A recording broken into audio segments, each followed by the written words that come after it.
بسم اللہ الرحمن الرحیم۔ السلام علیکم احباب۔ اب آپ تاریخ میں کچھ نئی چیزیں سامنے لانے کی ہم لوگ کوشش کرتے رہتے ہیں وقتاً فوقتاً، اور بہت سے دوست ایسے ہیں جو کہ مختلف حوالوں سے مختلف سوالات ہم تک پہنچاتے ہیں، اور دا انفارمیٹکس ہمیشہ سے یہ کوشش کرتا ہے کہ اپنے دوستوں کے سوالات کے پراپر جوابات ان تک پہنچائے جائیں جو کہ ان کی انفارمیشن میں اضافہ کریں۔ ناظرین، ہیکل سلیمانی کیا ہے اور اس کی مکمل تاریخ کیا ہے، یہ آج ہم آپ کو بتائیں گے اور تاریخ کے دروازوں میں جھونکیں گے اپنے وقت کی کچھ ساعتیں، تاکہ ہم جان سکیں کہ ہیکل سلیمانی کیا ہے۔ یہ بات یاد رکھنے کے قابل ہے کہ یہودی حضرت بی بی سائرہ کی اولاد ہیں، جبکہ نبی کریم صلی اللہ علیہ وآلہ وسلم کے آباء و اجداد حضرت ابراہیم علیہ السلام آپ کی دوسری بیوی حضرت بی بی ہاجرہ کی اولاد سے ہیں۔ حضرت اسماعیل علیہ السلام حضرت بی بی ہاجرہ کے بیٹے ہیں، اور حضرت بی بی ہاجرہ کو حضرت سائرہ بی بی کی خواہش اور اللہ تعالیٰ کے حکم پر موجودہ مکہ کی بے آباد سرزمین پر لے گئے۔ اللہ تعالیٰ کو حضرت بی بی ہاجرہ اور حضرت اسماعیل علیہ السلام کے نیاز مندی اور اللہ کے حکم کی خوشنودی اتنی پسند آئی کہ اس مقام پر حضرت ہاجرہ کا ننھے اسماعیل کے لیے باغ دوڑ کرنا حج کا رکن بنا دیا گیا، آب زمزم جاری کر دیا گیا، اور حضرت اسماعیل علیہ السلام کے لیے اللہ کی راہ میں قربان ہونے کی ادا کو قربانی بنا دیا گیا۔ پھر اسی مقام کو پہلا بیت اللہ بنایا گیا۔ زمین پر پہلا بیت اللہ یہی تھا اور قیامت تک رہے گا۔ یہ حضرت بی بی ہاجرہ اور ان کی اولاد کے لیے اللہ تعالیٰ کی طرف سے بہت بڑی عزت افزائی والی بات تھی، اور یہی بات آج تک یہودیوں کو ہضم نہیں ہوئی۔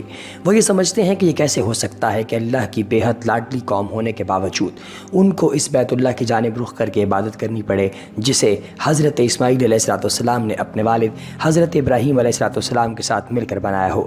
وہ حضرت اسماعیل علیہ السلام کو سرے سے نبی ہی نہیں سمجھتے ہیں کہ نبوت پر صرف انہی کا حق ہے، اور وہ حضرت ہاجرہ اور حضرت اسماعیل علیہ السلام کی نعوذ باللہ بے حد توہین کرتے ہیں اور نہایت گستاخانہ الفاظ استعمال کرتے ہیں۔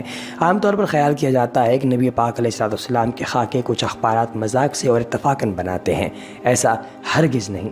اس کے پیچھے یہودیوں کی صدیوں پرانی نفرت چھپی ہے جو ان کو بی بی ہاجرہ علیہ السلام سے تھی، جیسا کہ اوپر بتایا گیا ہے کہ یہودیوں کے تعصب کی وجہ سے بیت اللہ شریف کی طرف رخ کر کے عبادت کرنا بھی انہیں بہت زیادہ تکلیف پہنچاتا ہے، اس لیے وہ چاہتے ہیں کہ ان کا قبلہ کوئی اور ہونا چاہیے۔ چنانچہ ایک وقت ایسا آیا کہ اللہ نے ان کی آزمائش کے لیے وہ یوں کیا کہ راہ راست پر آنے کے لیے ان لوگوں کو موجودہ مقام اقصیٰ کی جانب رخ کر کے عبادت کرنے کا حکم نازل فرمایا۔ ناظرین، یہ ہیکل سلیمانی بنیادی طور پہ ایک مسجد تھی۔ یہ اسی غلط فہمی کا بھی جو ہے وہ ازالہ ہونا چاہیے کہ آپ کو یہ معلوم ہونا چاہیے کہ ہیکل سلیمانی کوئی عام عمارت نہیں، بلکہ انہوں نے اپنے نزدیک ایک مسجد تعمیر کی تھی، کیونکہ بیت اللہ روئے زمین پر صرف ایک ہی تعمیر کیا گیا تھا جو حضرت ابراہیم علیہ السلام نے مکے میں اللہ کے حکم سے تعمیر کیا تھا۔ اس کے علاوہ پورے کرۂ ارض پر کوئی دوسرا قبلہ یا بیت اللہ نہیں ہے۔ میں اس مسجد کو ہیکل کے نام سے اس لیے لکھوں گا تاکہ آپ کو سمجھنے میں آسانی رہے۔ ہیکل سلیمانی جو ہے اس کی تعمیر سے پہلے یہودیوں کے ہاں کسی بھی باقاعدہ ہیکل کا کوئی نہ کوئی وجود اور نہ اس کا کوئی تصور تھا۔ اس قوم کی بدوؤں والی خانہ بدوش زندگی تھی۔ ان کا ہیکل یا معبد ایک خیمہ تھا۔ اس خیمے میں تابوت سکینہ رکھا ہوتا تھا جس کی جانب یہ رخ کر کے عبادت کیا کرتے تھے۔ روایات کے مطابق یہ تابوت جس لکڑی سے تیار کیا گیا تھا اسے شمشاد کہتے ہیں کہ اسے جنت سے حضرت آدم علیہ السلام کے پاس بھیجا گیا تھا۔ یہ تابوت نسل در نسل انبیاء سے ہوتا ہوا حضرت موسیٰ علیہ السلام تک پہنچا تھا۔ اس مقدس صندوق میں حضرت موسیٰ علیہ السلام کا عصا، من و سلوہ اور دیگر انبیاء کی یادگاریں تھیں۔ یہودی اس تابوت کی برکت سے ہر مصیبت پریشانی کا حل لیا کرتے تھے۔ مختلف اقوام کے ساتھ جنگوں کے دوران اس صندوق کو لشکر کے آگے رکھتے تھے، اور اس سے وہ یہ سمجھتے تھے کہ ان کی قوم جنگ جیت جایا کرے گی، اور ایسا ہوتا بھی تھا کہ اس کو جب وہ کسی بھی لشکر کے آگے رکھتے تو اس سے وہ فتح پا لیتے۔ جب حضرت داؤد علیہ السلام کو بادشاہت عطا ہوئی تو آپ نے اپنے لیے ایک باقاعدہ محل تعمیر کروایا۔ ایک دن ان کے ذہن میں یہ خیال آیا کہ میں خود تو محل میں رہتا ہوں، جبکہ میری قوم کا معبد آج بھی خیمے میں رکھا ہوا ہوتا ہے، لہٰذا بادشاہ نے کہا میں تو دیوار کی شاندار لکڑی سے بنے ہوئے ایک محل میں رہتا ہوں، مگر خدا اور خدا یہ بلکہ اگر آپ بات کریں تو یہ سیمول کے اندر لکھا ہوا ہے کہ بادشاہ نے کہا میں تو دیودار کی شاندار لکڑی سے بنے ہوئے ایک محل میں رہتا ہوں، مگر خداوند کا تابوت ایک خیمے میں پڑا ہوا ہے۔ چنانچہ آپ نے ہیکل کی تعمیر کا ارادہ کیا اور اس کے لیے ایک جگہ کا تعین کیا گیا۔ ماہرین نے آپ کو مشورہ دیا کہ اس ہیکل کی تعمیر آپ کے دور میں ناممکن ہے، آپ اس کا ذمہ اپنے بیٹے حضرت سلیمان علیہ السلام کو دے دیجئے۔ چنانچہ حضرت سلیمان علیہ السلام نے اپنے دور حکومت کے چوتھے سال میں اس کی تعمیر کا باقاعدہ آغاز کیا۔ آج اس کی بناوٹ اور مضبوطی سے اندازہ کیا جا سکتا ہے کہ یہ تعمیر انسانوں کے بس کی بات نہیں تھی۔ اتنے بھاری اور اتنے بڑے پتھروں کو ان جنات کی طاقت سے چنا گیا تھا جن پر حضرت سلیمان علیہ السلام کی حکومت تھی۔ یہ ہیکل معبد یا مسجد بہت عالیشان اور وسیع و عریض تھی۔ اس میں 3 حصے تھے۔ بیرونی حصے میں عام لوگ عبادت کیا کرتے تھے، اس سے اگلے حصے میں علماء جو کہ انبیاء کی اولاد میں سے ہوتے تھے اور ان کی عبادت کی جگہ بنی ہوتی تھی، اور اس سے اگلے حصے میں جسے انتہائی مقدس سمجھا جاتا تھا، اس میں تابوت سکینہ رکھا گیا تھا۔ اس حصے میں کسی کو بھی داخل ہونے کی اجازت نہیں تھی سوائے سب سے بڑے عالم اور پیش امام کے۔ وقت گزرتا رہا، اس دوران بنی اسرائیل میں پیغمبر مابعوث ہوتے رہے، یہ قوم بد سے بدتر ہوتی رہی، یہ کسی بھی طرح اپنے گناہوں سے توبہ طائب جو ہے اس پر نہ مانتی تھی اور نہ جانتی تھی۔ لہٰذا یہ قوم جو ہے وہ بہت زیادہ جو ہے وہ روش اختیار کر گئی، برائی کی اور غلطی کی اور دوغلے پن کی، اور اللہ پاک ان سے ناراض ہو گیا۔ ان کے پاس سب سے پہلے حضرت موسیٰ علیہ السلام رسول کے طور پر بھیجے گئے تھے، اور دوسرے رسول حضرت عیسیٰ علیہ السلام تھے۔ حضرت موسیٰ سے حضرت عیسیٰ تک کا جو دور ہے وہ تقریباً 1400 سال بنتا ہے۔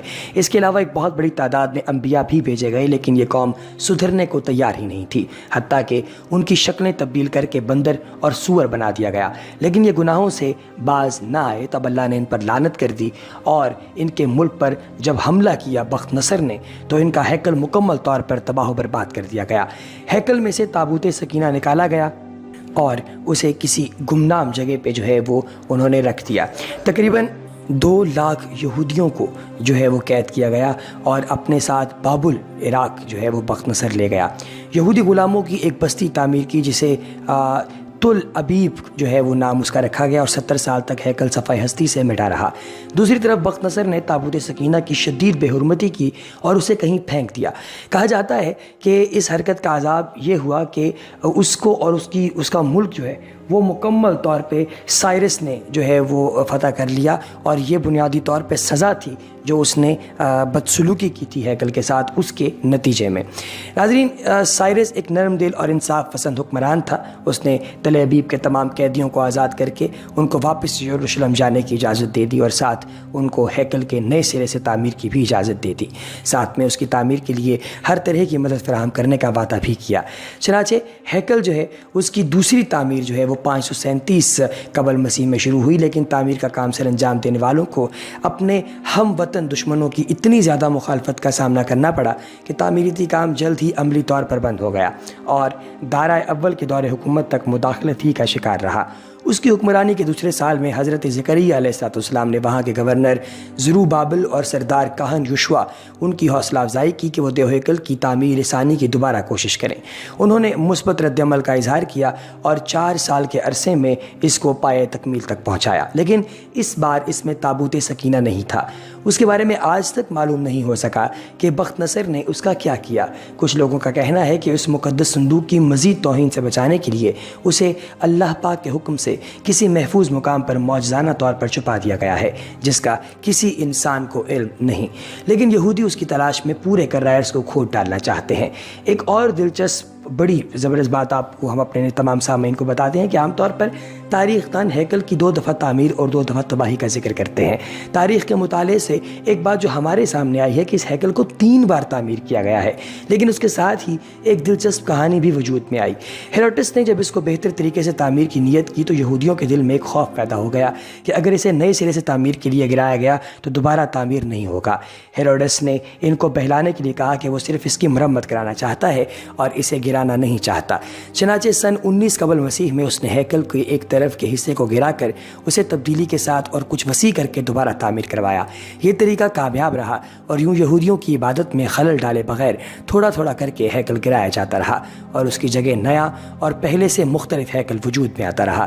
یہ کام 18 مہینے میں مکمل ہوا اور یوں تیسری بار ہیروڈس کے ذریعے ایک نیا ہیکل وجود میں آیا۔ ناظرین، کچھ عرصے بعد حضرت عیسیٰ علیہ السلام کا ظہور ہوا اور اللہ تبارک و تعالیٰ کے اس رسول پر ایک بار پھر یہودیوں نے حسب معمول مظالم کے پہاڑ توڑنے شروع کیے۔ دراصل وہ اپنے مسیح یعنی کہ مسیحا کے منتظر تھے جو دوبارہ آ کر ان کو پہلے جیسی شان و شوکت عطا کرتا۔ حضرت عیسیٰ کے مصلوب ہونے کا واقعہ پیش آیا۔ آپ کے مصلوب ہونے کے 70 سال بعد ایک بار پھر یہودیوں پر اللہ کا عذاب نازل ہوا اور اس بار اس عذاب کا نام ٹائٹس تھا۔ یہ رومی جرنیل بابل کے بادشاہ بخت نصر سے بھی زیادہ مظالم ثابت ہوا۔ اس نے ایک دن میں لاکھوں یہودیوں کو تہہ تیغ کر دیا۔ اس نے ہیروڈس کے بنائے ہوئے عظیم الشان ہیکل کی اینٹ سے اینٹ بجا دی اور یہودیوں کو ہمیشہ کے لیے یروشلم سے نکال باہر کیا۔ ناظرین، ایسی اور زبردست انفارمیٹیو ویڈیوز ہم وقتاً فوقتاً آپ تک پہنچاتے رہیں گے۔ دیکھتے رہیے دا انفارمیٹکس چینل۔ السلام علیکم۔